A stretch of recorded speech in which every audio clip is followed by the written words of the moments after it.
buenos días, mi nombre es Maridalyn Manso y yo les voy a hablar un poco sobre la unidad 5 y la unidad 6, las garantías. Cuando el deudor se compromete a cumplir una obligación, está comprometido igualmente su responsabilidad. De manera de que se pueda proceder a la ejecución forzosa de la obligación, es responsabilidad que puede recaer sobre su persona, sobre su patrimonio o sobre las dos, tanto en su patrimonio como en su persona. Principios fundamentales. En nuestro derecho existen los siguientes principios: la responsabilidad del deudor, que es meramente patrimonial; la responsabilidad patrimonial, que es limitada. Este principio tiene dos excepciones: los bienes inejecutables y la responsabilidad limitada. La sujeción uniforme de los bienes del deudor, que esta consiste en que el acreedor puede trabajar la ejecución indistintamente sobre cualquier bien del deudor.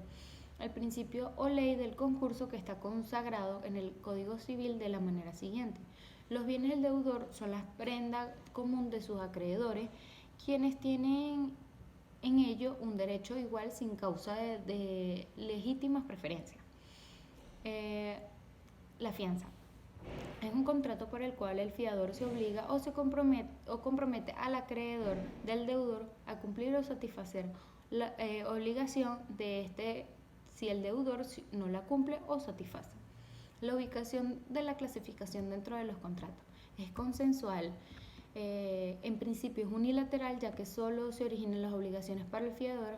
La doctrina tradicional señala que es gratuito, a excepción de que el acreedor haya convenido en dar una remuneración al fiador.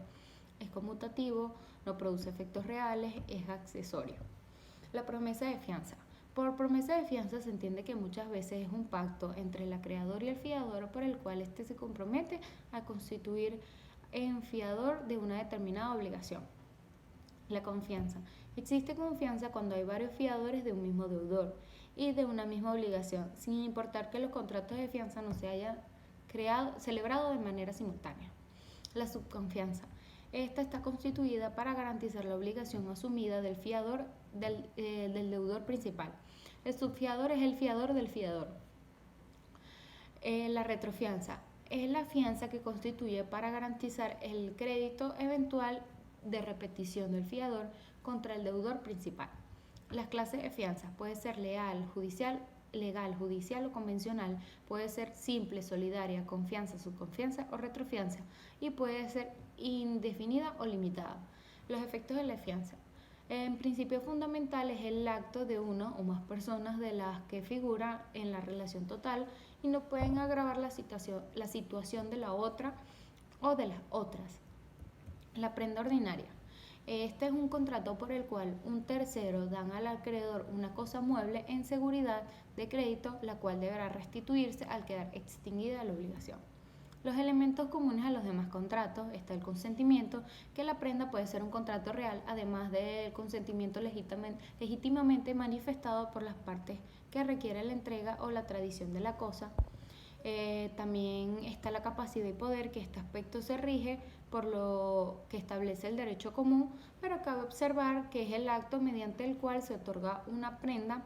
Por lo general es considerado como un acto de disposición, y el acto en virtud del cual se recibe una prenda, por lo contrario, se considera como un acto de simple administración. El objeto, que es necesario tener presente que el objeto de prueba debe reunir ciertos requisitos. Según el artículo 1837 del Código Civil, la prenda puede ser constituida sobre bienes muebles. Únicamente puede construirse sobre bienes que estén en el comercio y que puedan ser objeto de ejecución forzosa. Solamente puede ser constituida sobre cosas que puedan ser poseídas. El objeto debe ser determinado, debe ser posible, lícito y determinable. Y por último, los bienes grabados con prenda sin desplazamiento no pueden ser dados en prenda ordinaria. La causa es la razón, el motivo o los motivos que han determinado a cada uno de los contrayentes a concluir el contrato. Su naturaleza jurídica, que es un contrato consensual que obliga a la constitución de un derecho real de prenda sobre un bien concreto. La hipoteca inmobiliaria.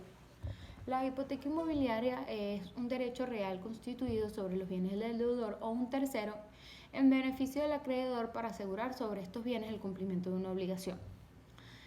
La hipoteca inmobiliaria se clasifica en hipoteca legal, judicial y convencional. La legal es aquella cuyo título inmediato es propia de la ley. La judicial es aquella cuyo título es un fallo o decisión judicial, es decir, hay una hipoteca judicial cuando hay un fallo o decisión judicial que confiere a un acreedor el derecho de constituir una hipoteca sobre bienes del deudor. Y la convencional es la que tiene su título en un contrato entre el acreedor y el constituyente de la hipoteca, quien puede ser el deudor o un tercero. Los elementos de la hipoteca, al igual que todos los contratos, la hipoteca como parte de ellos tiene los mismos elementos comunes a todos los demás, que es el consentimiento, la capacidad y poder, el objeto y la causa. La anticresis. El artículo 1855 define la anticresis como un contrato por el cual el acreedor adquiere un derecho de hacer los suyos frutos del inmueble que se le entregue, con la obligación de imputarla a los intereses si se le debe y luego el capital de su acreencia. El artículo 1856 dice que si no hubiera un pacto en contrario, el acreedor debe pagar las contribuciones y las pensiones a que esté sujeto el inmueble que tiene en anticresis. Igualmente debe hacer las reparaciones necesarias del inmueble apenas de indemnizar el perjuicio que sobrevenga, que tiene derecho al reembolso de estos gastos con privilegio sobre fruto. El artículo 1857 dice que el deudor no podrá pedir la restitución de la cosa dada en anticresis, sino después de la extinción total de la deuda. El artículo 1858 dice que es nula de pleno derecho de toda convención que autorice al acreedor a apropiarse del inmueble en caso de no serle pagada la deuda. El 1859 dice que puede estipularse que los frutos compensen con los intereses en todo o en parte. El 1860 dice que las disposiciones de los artículos 1853 y 1843 y 1852 y 1853 son aplicables a la anticresis. Y el artículo 1851 dice que la anticresis no concede bajo ningún privilegio al acreedor. Este tiene solamente el derecho de retener el inmueble hasta su acreencia sea totalmente pagada.